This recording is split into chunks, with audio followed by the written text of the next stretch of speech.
Assalamu alaikum habibati, كيراكم غاية لاباس. Nous revoilà pour une nouvelle vidéo في قناة الأمور de cuisine. اليوم غادي نديرو une tarte à la crème pâtissière. Allez, c'est parti. Donc voilà, mon fils il a fait la présentation. Donc اليوم غادي يدير معايا le gâteau هذا.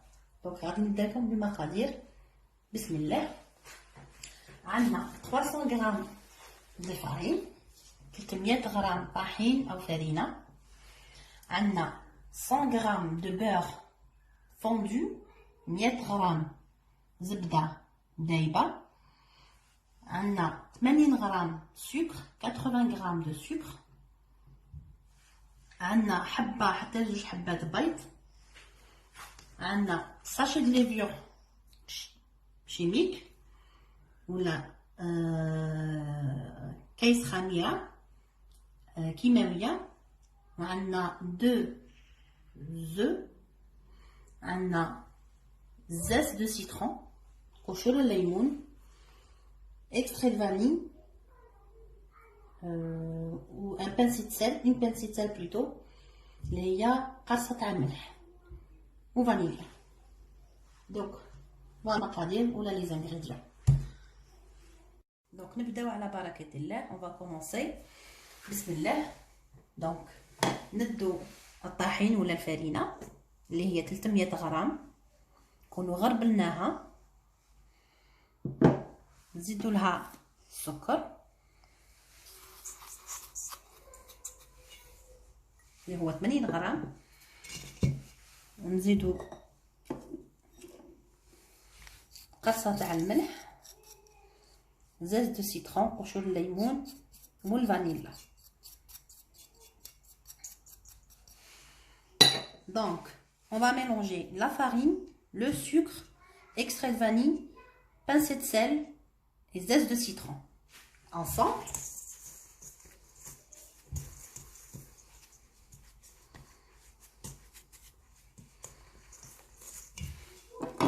ونضيف الزبدة فوندو، زبدة دايبة، et on rajoute le beurre fondu.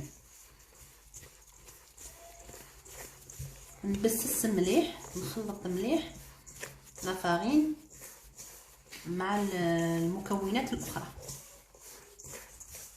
Et on va bien mélanger tous ces ingrédients ensemble.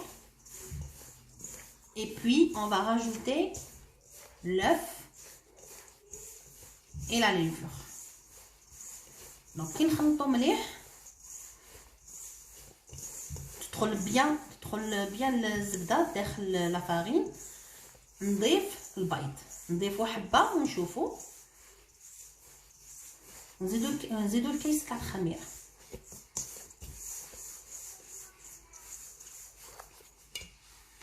دونك فوالا نزيدو الحبه تاع البيض الاول، ونزيدو كيس تاع الخميره اللي هو 8 غرامات، 8 غرام. دونك انا عندي الساشي هنايا فيه 11 غرام، 11 غرام، دونك غادي ندير 8 غرامات. فوالا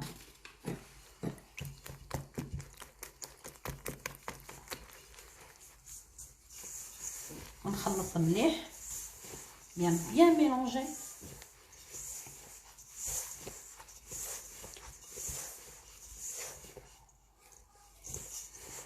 نشوفوا العجينه لا بيان تلمت، ولا نزيدوا الحبه الزوجه تاع البيض، الحبه الثانيه تاع البيض.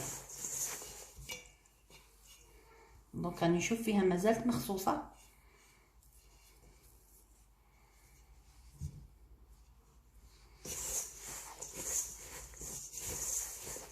Donc voilà, on a mis l'œuf et on voit là, elle n'est pas encore une pâte, elle n'a pas fait une pâte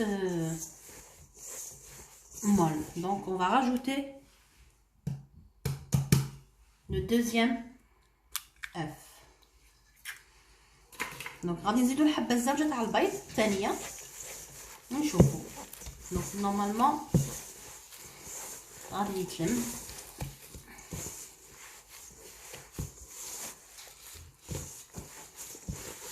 فوالا غادي يبدا يتلم لي، تتلم العجينه.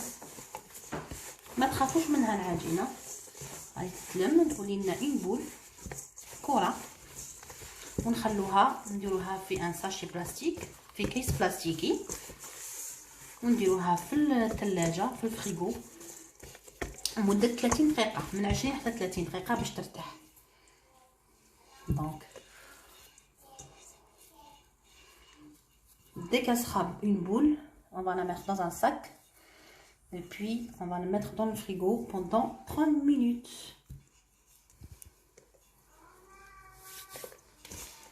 Voilà.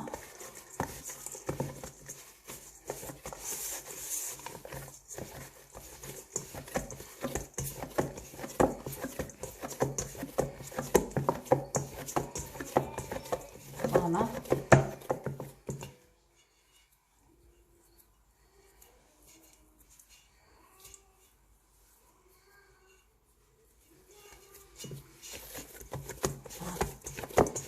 في كيس غذائي ونديروها في الفريجيدير.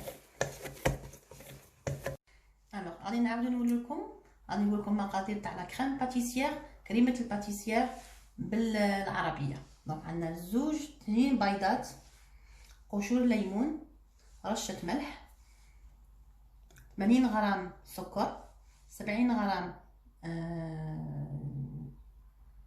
جوز سيترون، 30 غرام فرينه، ونصف لتر حليب. هادو هما المقادير اللي غادي نديرو بهم لا كريم باتيسيير او كريمه الباتيسيير. غادي نبداو بسم الله على بركه الله. ناخذ كاسرونه ندير فيها الحليب، عندنا نصف لتر من الحليب، ندير فيها قشور الليمون،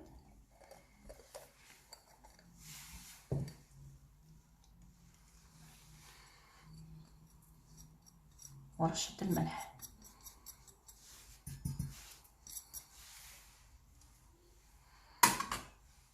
تقدروا ديروا تاني الفانيلا، لا فاني، نديروها فوق النار على نار هادئه. دونك نديروها فوق النار، نشعلوا ليها ونخلوا لها نار هادئه. دونك on a mis lait plus zeste de citron sur le feu et une pincée de sel sur un feu doux. دونك نبداو بالتحضير المقادير هادو اللي نبداو بهم. نديرو 2 حبات بيض كما قلنا،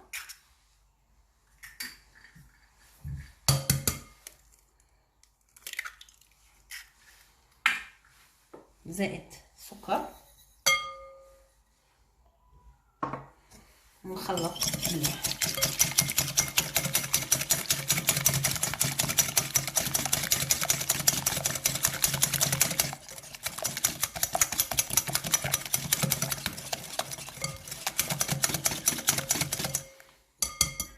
نزيدو عصير الليمون واللي هو 70 غرام. ملاحظه انا درت في الحليب نصف الكميه تاع السكر، مع الحليب تغلي، نصف كميه السكر مع الحليب تغلي. دونك هنايا قلنا درنا البيض والسكر وعصير الليمون. دونك on a mis les œufs plus le sucre et le jus de citron, et on mélange bien. Puis on rajoute la farine. نضيف الفرينه او الطحين اللي هو 30 غرام، يعني واحد الملعقه كبيره، ملعقه ونصف كبير، ملعقه ونصف فرينه. نخلط باش في نفس الوقت رانا نشوفوا في الحليب يبدا يغلي. نطفوا الغاز او الفرن، نخلوها جانب هذا الخليط ونروح نشوفوا الحليب حتى يبدا يغلي ونضيفوا الخليط بالتدريج. Ensuite, on va voir le lait. Dès qu'il commence à bouillir, on va le rajouter sur ce liquide. Voilà, كي يبدا جوست يدير فقاعات في الأطراف نطفوا النار. Donc, dès qu'il commence à faire des petites bulles sur les côtés, on éteint le feu. On va laisser refroidir juste 30 secondes à 1 minute. Et on va commencer à verser sur le mélange tout doucement. Donc voilà, ها هو الحليب بدا الغلا وخليته يريح من 30 دقيقة من 30 ثانية عفوا إلى دقيقة. ونبداو نصفوه من هذوك القشور تاع الليمون.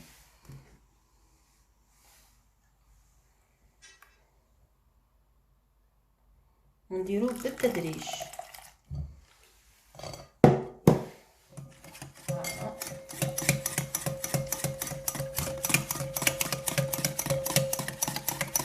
دونك انا غادي نصفيه في كامل، نصفيه في كاس من احسن.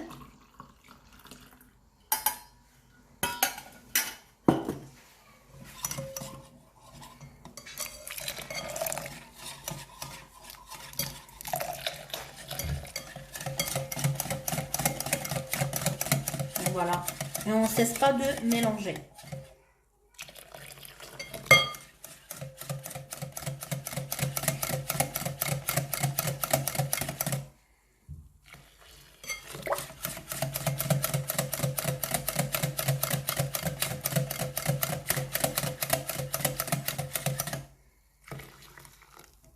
رائحة حزاز السيترون قشور الليمون هايلة. Ça sent bon. Le zeste de citron, ça donne une odeur extraordinaire. Donc voilà. Et puis on va remettre tout ce liquide dans la casserole et on va le mettre sur le feu. Donc voilà.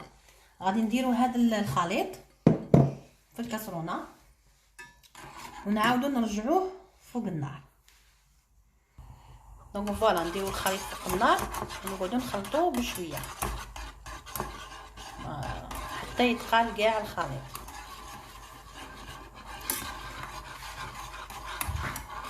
Donc on a mis le mélange sur le feu et on va pas cesser de mélanger jusqu'à obtenir un liquide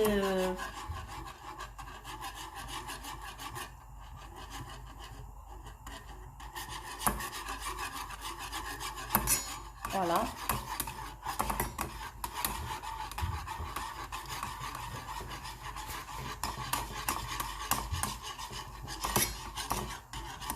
Donc comme on a dit, on va obtenir un liquide crémeux et puis on va cesser de mélanger et éteindre le feu. Donc on va voir sur l'étape suivante. Donc voilà. Le liquide s'adurcit. Donc بدل الخليط يتقل حتى نحصلوا على كريمه ثقيله. دونك فوالا نخلوها تبرد شويه دافيه ونعاودوا نرجعوا لاباط اللي خليناها تبرد.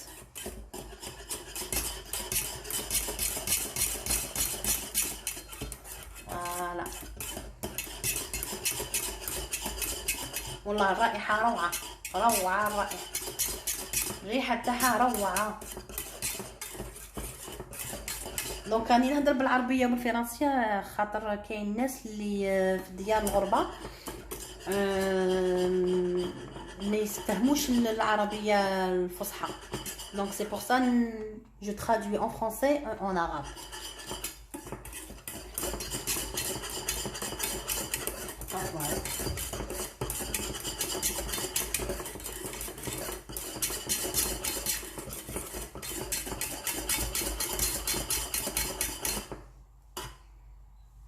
دونك فوالا نطفوا النار ونخلوها تبرد.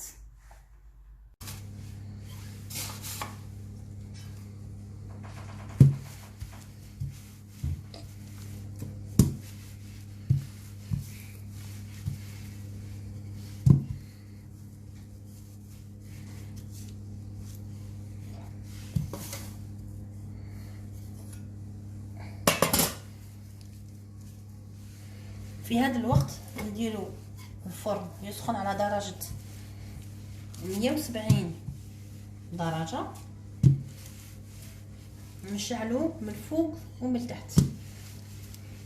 Donc à ce moment-là, on va préchauffer le four à 170 degrés et on va allumer le four haut et bas.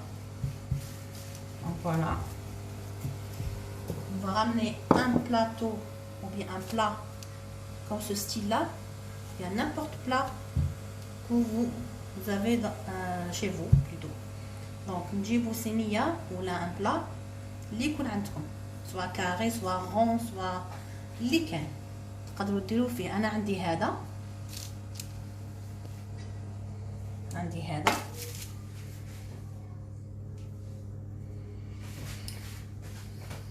فوالا، عندي هذا غادي ندير فيه هذا. دونك البلاطو تاعي راني رشيده بشويه زيت وفرينه باش ما تلصقليش لاطاط.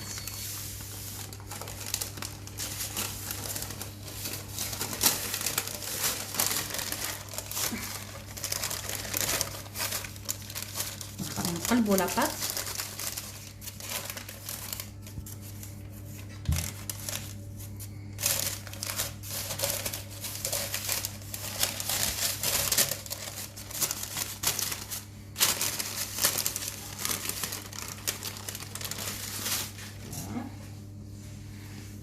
ونبداو نسقموا فيها بالعقل.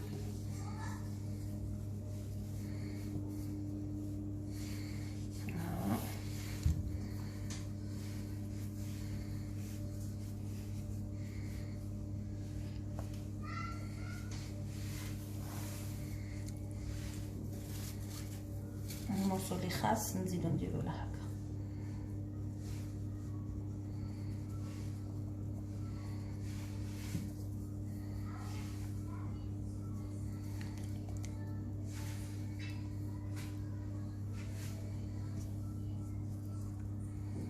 Voilà, donc c'est que la pâte sur les côtés.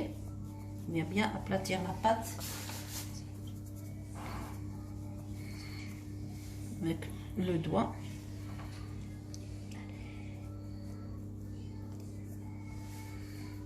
باش تستقلكم ديروا يديكم في لا فارين.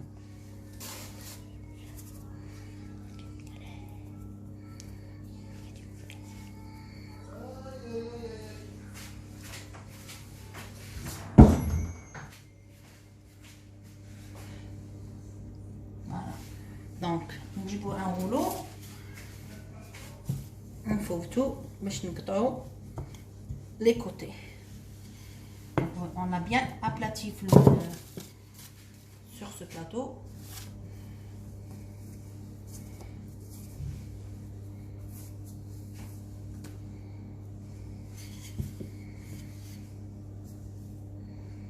Voilà. Donc, voilà.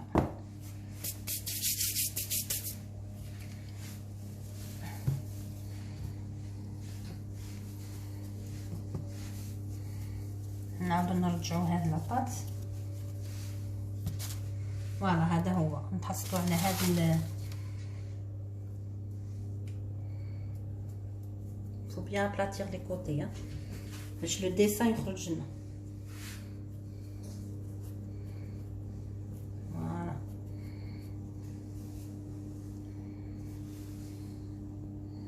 فوالا فوالا نجيبو فرشيطة et on va la piquer. نقبوها.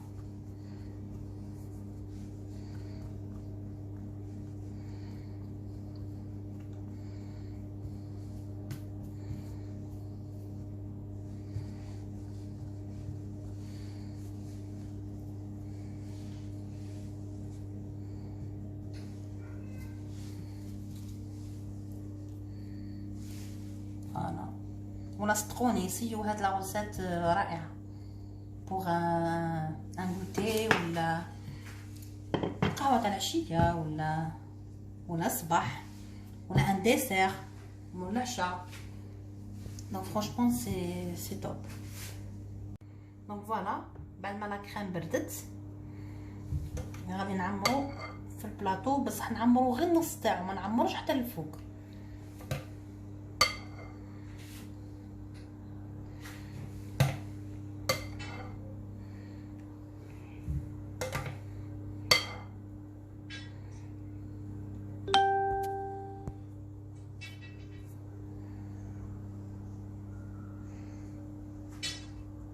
فوالا دونك كاع في لي كوتي نديرها شويه.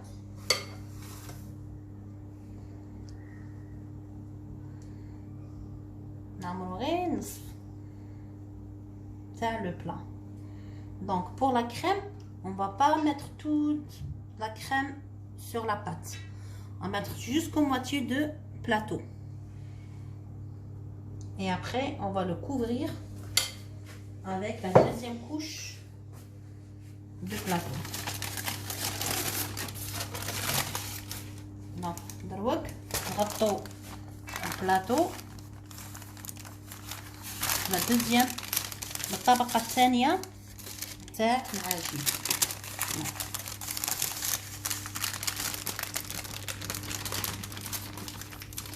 Franchement, هاد البابي كويسون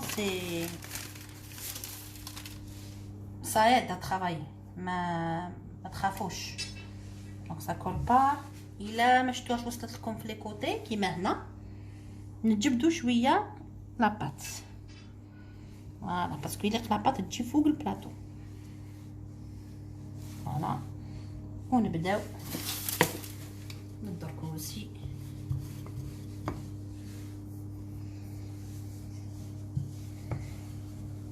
فوالا فوالا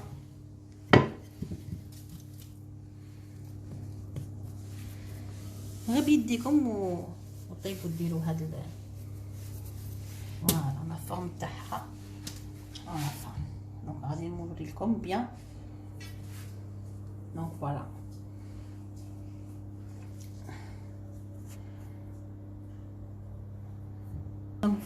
دونك فوالا وصلنا للخطوه الاخيره dernière étape. غادي نمسحو كاع لا سيرفاس الوجه تاع الكاطو بالبياض البيض.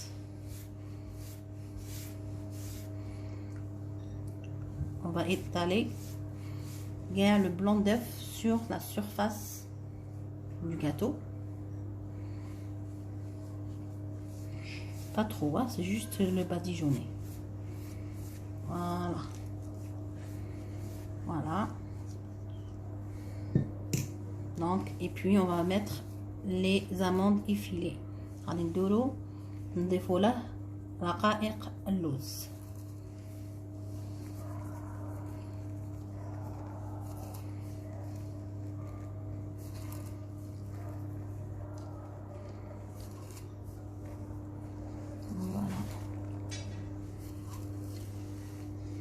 ماشي شرط رقائق اللوز، كل واحد كاين راهم يباعوا رقائق تاع الكاوكاو لي فيلو دو كاكاوات.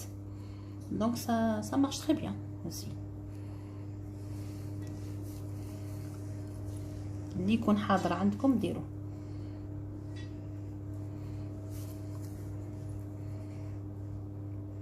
فوالا ونديروها في الفرن على درجة 170 درجة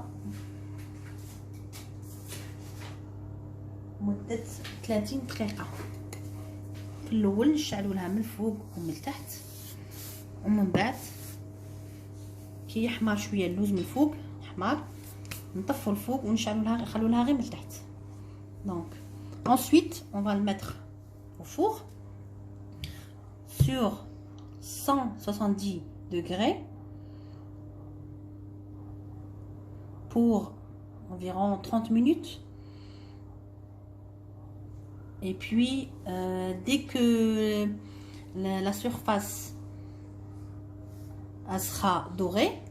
Donc on va éteindre le feu qui est en haut. On va laisser que le feu en bas. Donc voilà. Et après je vais vous montrer le gâteau prêt. J'ai oublié de vous dire, il faut, quand vous mettez la deuxième pâte, il faut la piquer un petit peu aussi. Donc نسيت باش نقول لكم كي ديروا الطبقه الثانيه تاع العجينه فوق لا كريم باتيسيير تقبوها شويه بالفرشيطه ولا كوردون ولا اللي يكون عندكم باش النفس تخرج. دونك نسيت هاد ليطاب، انا نبغي نعطيكم لا ريسيت اكزاكت. دونك جيمري بيان كو فو ليسيي ونرجعوا ليه الخبر. دونك فوالا رانا دايرينها في الفوق على 170 درجه كما قلت لكم، ودرناها في الفوق.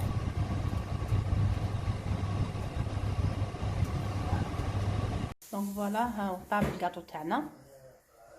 وانا درت هنا دي بتيت تارتلات اللي بقات لي العجينه.